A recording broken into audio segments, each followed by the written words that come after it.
नमस्कार मित्रों। मिल्कीपुर चुनाव का शोर थम गया। भाजपा बड़े अंतर से चुनाव जीत गई। 3-4 दिन इधर चुनावी कवरेज नहीं हुई, अयोध्या पे थोड़ा व्यस्तता थी। 2027 का चुनाव बस 24 महीने बाद हो जाएगा। आपको पता है कि भाजपा सत्तासीन है और सपा सत्ता में आने के लिए तड़फड़ा रही है। लोकसभा में 37 सीटें जीती सपा, बाछे खिल गई, लेकिन उनका पीडीए यकायक उपचुनाव में धराशायी हो गया। उससे सीख लेते हुए सपा ने 2027 की तैयारी अभी से शुरू कर दी है। सपा किसको टिकट देने जा रही है, इसको थोड़ा सा हम लोग समझेंगे। 2022 का जो चुनाव हुआ था उसमें 5,560 वोटों से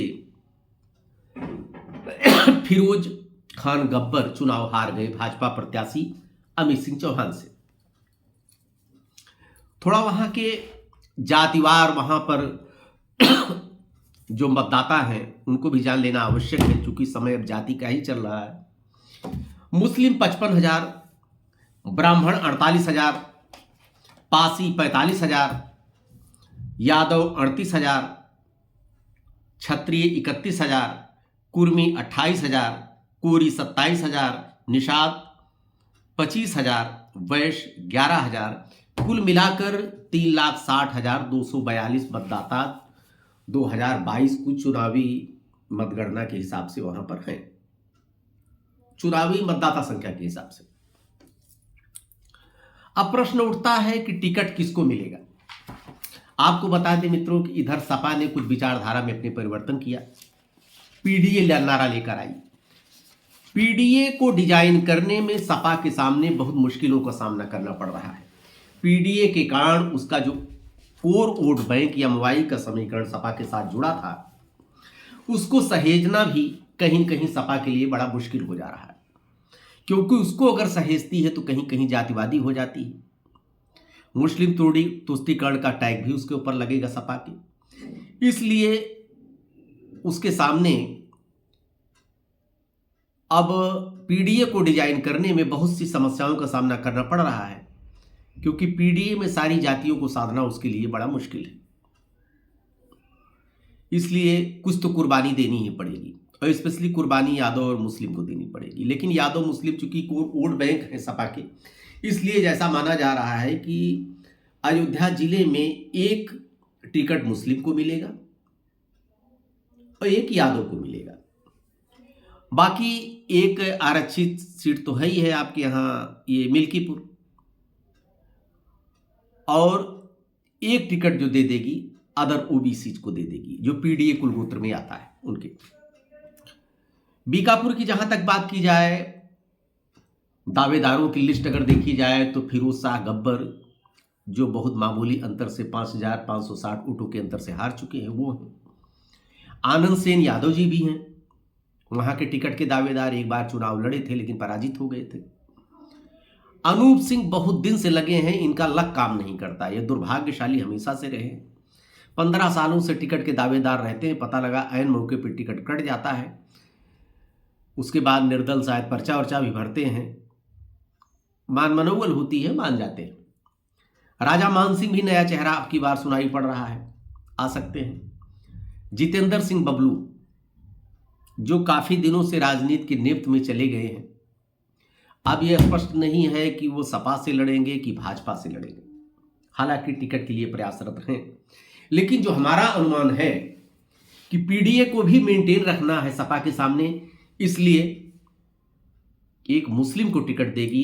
और चूंकि रुदौली में अगर मुस्लिम को टिकट देती है, रुश्दी मियां की शायद तबीयत इस समय बहुत खराब चल रही है, तो शायद उनको टिकट ना मिले। रुदौली में अगर मुस्लिम को टिकट किसी अदर को देती है तो कहीं कहीं उसके ऊपर सांप्रदायिकता का आरोप लग जाता है और हिंदू मुस्लिम हो जाता है चुनाव।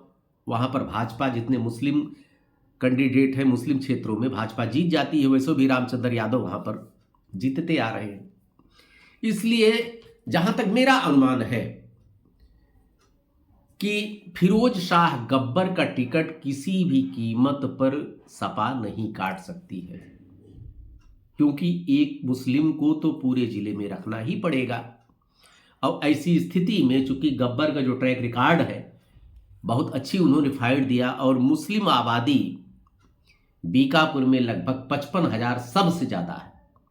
जो डाटा मेरे सामने है, सबसे ज़्यादा मुसलमान मतदाता बीकापुर में है। उसके बाद ब्राह्मण आते हैं। ब्राह्मण माना जाता है सपा का वोट बैंक ही नहीं है, ब्राह्मण को तो नील करके चलते हैं। और वैसे भी ब्राह्मण को टिकट मिलने का तो कोई प्रश्न ही नहीं उठता, क्योंकि एक ब्राह्मण नेता तेज नारायण पांडे को अयोध्या से जब टिकट देना है सपा को, तो दूसरा ब्राह्मण आने का कोई सवाल ही नहीं उठता। अच्छा, क्षत्रिय भी कोई सवाल नहीं उठता, चूंकि पीडीए कुलगोत्र में आते नहीं। अनूप सिंह, राजा मान सिंह, जितेंद्र सिंह बबलू, इनका भी पत्ता हमें कटता ही नजर आ रहा है। आनंद सेन यादव के बारे में थोड़ा सोचा जा सकता है कि ये बीकापुर से लड़ेंगे कि गोसाईगंज से लड़ेंगे। लेकिन जब फिरोज शाह गब्बर बीकापुर से ही लड़ेंगे, हमें जहां तक आइडिया है, क्योंकि उनकी दावेदारी को काटा नहीं जा सकता, और मुफीद चूंकि बहुत कम वोटों के अंतर से वो जीतते रह गए। अमित सिंह चौहान ने बाजी मार लिया 2022 में, इसलिए गब्बर का टिकट काटना इतना आसान नहीं होगा। और 90% ये मानकर चलिए कि सपा अगर टिकट देगी बीकापुर में, तो हमको लगता है कि फिरोज शाह गब्बर को ही देगी। इसलिए जितने भी हमारे मित्र गुणागणित लगा रहे हों बीकापुर के संदर्भ में,